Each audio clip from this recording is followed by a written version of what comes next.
नमस्कार मित्रांनो, मी दीपक वानखेडे आपल्या सर्वांचं माझ्या कुलस्वामिनी मीडिया या यूट्यूब चॅनलमध्ये मनापासून स्वागत करतो आहे. बुक फॉर यू शीर्षक अंतर्गत आज मी पुस्तक आणलं आहे. ते पुस्तक आहे पंढरीनाथ महाविद्यालय नरखेड येथील प्राचार्य डॉक्टर जयंत अजाबराव जवंजाळ पाटील यांचे राष्ट्रसंत तुकडोजी महाराज यांचे सामाजिक व राष्ट्रीय कार्य. आजच्या भागाचे संहिता वाचन केलेले आहे नागपूरच्या सुप्रसिद्ध संहिता वाचक अंजली कुलकर्णी यांनी.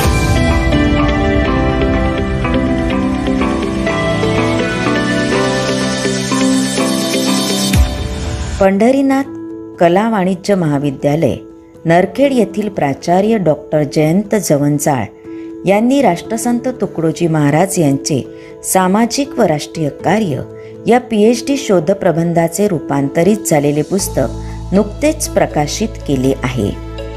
या पुस्तकात एकूण 6 प्रकरणे आहेत. राष्ट्रसंत तुकडोजी महाराज म्हणजे विदर्भाला पडलेले गोड स्वप्न होय. अशा या राष्ट्रसंताचे विचार केवळ भारतालाच नव्हे तर संपूर्ण जगाला कळावे व त्यांच्या जीवनावर आणि कार्यावर शास्त्रशुद्ध संशोधन व्हावे हीच अपेक्षा जगभरातील राष्ट्रसंतांच्या अनुयायांची होती. डॉक्टर जयंत जवंजाळ यांच्या संशोधनातून निर्माण झालेला राष्ट्रसंत तुकडोजी महाराज यांचे सामाजिक व राष्ट्रीय कार्य हा ग्रंथ वाचल्यानंतर राष्ट्रसंतांच्या अनुयायांचा उद्देश पूर्ण झाल्याचे समाधान आहेच, परंतु त्याचवेळी डॉक्टर जयंत जवंजाळ यांनी त्यांच्या शास्त्रशुद्ध संशोधनाद्वारे राष्ट्रसंतांचे जीवन, सामाजिक व राष्ट्रीय कार्य ग्रंथरूपाने एकत्र करून विद्यापीठाच्या ज्ञानरूपी खजिन्यामध्ये मोलाची भर घातली आहे. डॉक्टर जयंत जवंजाळ यांच्या ग्रंथातील पहिले प्रकरण हे राष्ट्रसंत तुकडोजी महाराज यांच्या जीवनचरित्रावर आहे. त्यांनी केलेल्या नोंदी व सांगितलेले बारकावे फार महत्त्वपूर्ण आहेत. उदाहरणार्थ, राष्ट्रसंत तुकडोजींचे पाळण्यातील नाव माणिक. 30 एप्रिल 1909 या त्यांच्या जन्मदिवशी ऐन जन्माच्या वेळी त्यांच्या यावलीतील झोपडीचे छत वाऱ्याने उडून गेले आणि कडाडत्या विजांसह पावसाने कहर केला इत्यादी. घरातल्या बिनतोड अभावासोबतच मायमंजुळेच्या भक्तिमय संस्कारांनी त्यांचे बाल्यमन अंतर्बाह्य समृद्ध होत गेले. संवेदनशून्य, रूढीबद्ध संस्कारानिशी जगणाऱ्या सभोवतालच्या समाजातील विपरीतांचे चटके सहन करताना माणिकला वरखेडचे सत्पुरुष श्री आडकोजी महाराजांचा संत सहवास आधारवडाप्रमाणे मौल्यवान वाटू लागला. परमहंस आडकोजींना गृहस्थानी कल्पून मनातल्या विकल्पांची उत्तरे माणिक यांच्या माध्यमातून मनोमन प्राप्त करून घेऊ लागले. त्यांच्याच पडत्या फळाची आज्ञा घेऊन वयाच्या 16व्या वर्षी रामटेकच्या जंगल पहाडात वास्तव्य करून कधी माधुकरी तर कधी कंदमुळे खाऊन माणिकने 6 महिन्यात हठयोगाची साधना करून योगसिद्ध प्राप्त करून घेतली. ईश्वराला अंतर्भावाने आळवताना वयाच्या 9व्या वर्षापासूनच माणिक यांनी काव्य रचण्यास आरंभ केला होता. स्वतःच्या उत्स्फूर्त करुणामय अशा या बालसुलभ काव्यरचनांच्या वैशिष्ट्यपूर्ण गायनातून त्यांनी चंद्रपूर जिल्ह्यातील नेरी, चिमूर, ताडोबा या जंगल परिसरातील आदिवासी, गोवारी, धनगर आदी मागास जमातीमधील गोरगरिबांमध्ये वावरून त्यांच्यात समानता व बंधुभाव पेरण्यास व त्यांच्यातील अंधविश्वास निरस्त करण्यास प्रारंभ केला होता. पुढे 25व्या वर्षात पदार्पण करून माणिक देवबाबा समाजाच्या विविध थरांमध्ये वावरत असताना चिमूर ते वरखेड व यावली परिसरातील तरुणांमध्ये आपली भजने, काव्यरचना, क्रीडा व शंका समाधान यामधील कौशल्याद्वारे चैतन्य ओतत गेले. डॉक्टर जयंत जवंजाळ यांचा संशोधनपर ग्रंथात राष्ट्रसंतांच्या सामाजिक कार्यावर विशेष भर देण्यात आला आहे. राष्ट्रसंतांनी केलेल्या सामाजिक कार्याची यादी पाहून असे वाटते की राष्ट्रसंत तुकडोजी महाराज म्हणजे सामाजिक सुधारणांचा विश्वकोशच म्हणावा लागेल. राष्ट्रातील बहुविध घटकांमध्ये मोकळेपणाने मिसळून आणि आपल्या विलक्षण प्रभावशाली लेखणी, वाणी व कार्यकलापांद्वारे त्या सर्वांना राष्ट्र नवनिर्माणाचे बाळकडू पाजण्यात राष्ट्रसंत तुकडोजींनी सारे जीवन व्यतीत केले. राष्ट्रसंत तुकडोजी महाराज यांनी स्वतःला आध्यात्मिक चौकटी कधी बांधून ठेवले नाही. सगळेच संत हे समाजसुधारक असतात, परंतु त्यांच्याही पुढे जाऊन राष्ट्रसंत तुकडोजी महाराज हे जाज्वल्य राष्ट्रभक्तीचे आदर्श होते व म्हणूनच चिमूरची क्रांती घडलेली आहे.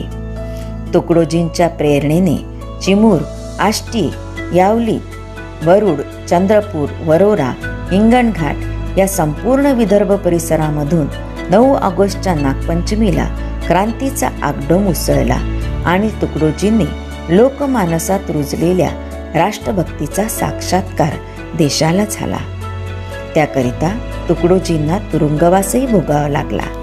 चीनी आक्रमण, पाकिस्तानी युद्ध अथवा कोयना भूकंप अशा असाधारण विपरीत परिस्थितीत अडकलेल्या फौजी बंधूंना वा नागरिकांना मुक्तीची हमी म्हणून ओजस्वी स्फुरणे व श्रेयाची अधिष्ठाने त्यांनी पुरवली, जेणेकरून त्यांची राजनिष्ठा प्रज्वलित व्हावी.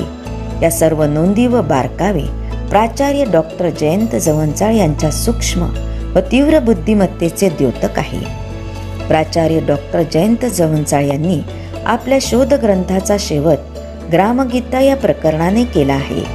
राष्ट्रसंत श्री तुकडोजी महाराज यांच्या ग्रामगीता ग्रंथ आज सांप्रत युगाची संजीवनी बुटी होय. त्यांच्या साहित्य भंडारातील तो एक दैदिप्यमान कोहिनूर हिरा होय. ग्रामगीता ही खऱ्या अर्थाने महाराजांची हृदयगाथा आहे. कर्तव्य विसरलेल्या जनतेला कर्तव्याची जाणीव करून अन्यायाविरुद्ध लढण्याचे व त्यांच्यात चैतन्य निर्माण करण्याचे कार्य या ग्रामगीतेत आहे. सदर ग्रंथाला राष्ट्रसंत तुकडोजी महाराज नागपूर विद्यापीठ, नागपूरचे माजी कुलगुरू माननीय डॉक्टर S.N. पठाण यांचे पुरस्काररूपी शब्द लाभले आहेत. डॉक्टर जयंत जवंजाळ यांनी ग्रामगीतेवर राष्ट्रसंतांचे मांडलेले विचार व एकूणच हा संपूर्ण ग्रंथ अत्यंत माहितीपूर्ण, उपयुक्त व अर्थपूर्ण बनला आहे असे नमूद करून राष्ट्रसंत तुकडोजी महाराज विचारधारा या पदव्युत्तर अभ्यासक्रमासाठी सदर ग्रंथ संदर्भ ग्रंथ किंवा पाठ्यपुस्तक म्हणून स्वीकारले गेले तर विद्यार्थ्यांना त्यांचा जबरदस्त फायदा होईल याबद्दल माझ्या मनात कोणतीही शंका नाही व त्यासाठी राष्ट्रसंत तुकडोजी महाराज यांचे सामाजिक व राष्ट्रीय कार्य या पुस्तकांची मी शिफारस करत आहे असे ते या पुस्तकात लिहितात. सोबतच या महाराष्ट्र राज्याचे माजी गृहमंत्री माननीय अनिल देशमुख यांनी या पुस्तकाला शुभेच्छा संदेश दिला आहे. शुभेच्छा संदेशात त्यांनी लिहिले की या पुस्तकाच्या माध्यमातून राष्ट्रसंत तुकडोजी महाराज यांच्या व्यक्तिमत्वाचा व कर्तृत्वाचा आलेख जनतेसमोर येईल, तसेच जास्तीत जास्त लोकांना या पुस्तकातून प्रेरणा घेता येईल. माजी गृहमंत्र्यांनी या पुस्तकाला विद्यापीठाच्या अभ्यासक्रमात समाविष्ट करण्याची इच्छा व्यक्त केली आहे. प्राचार्य पदावर विराजमान असलेले लेखक डॉक्टर जयंत जवंजाळ यांच्या अध्यापन कार्याचा 31 वर्ष तसेच प्रशासकीय कार्याचा 15 वर्षाचा अनुभव आहे. तसेच त्यांना Panjabrao Deshmukh national award for excellence in education 2013 तसेच delete for university central America 2023 हे सन्मानही मिळालेले आहेत. त्याचसोबत सामाजिक कार्यात त्यांचा सक्रिय सहभाग असून संबंधित परिषदांमध्ये त्यांना कायम सदस्यत्व मिळाले आहे. संयोजक, लेखक, संपादक अशा विविध भूमिकातून त्यांनी कार्य केले असून अनेक पुरस्कारांसोबत त्यांना मोठे सन्मानही मिळाले आहेत. राष्ट्रसंतांच्या जीवन कार्याशी निगडीत या पुस्तकात अनेक माहितीपूर्ण फोटो असून 250 पानांचे हे आकर्षक मुखपृष्ठ असणारे पुस्तक नागपूरच्या साई ज्योती प्रकाशनाने प्रकाशित केले आहे. या पुस्तकाचे समाजाच्या सर्व स्तरातून उत्स्फूर्त स्वागत होत आहे. आमचा हा उपक्रम आपल्याला कसा वाटला नक्की आम्हाला कळवा. या व्हिडिओला लाईक करा, शेअर करा. चॅनल आतापर्यंत सबस्क्राईब केलं नसेल तर नक्की करा. पुन्हा भेटू नव्या पुस्तकासोबत. धन्यवाद.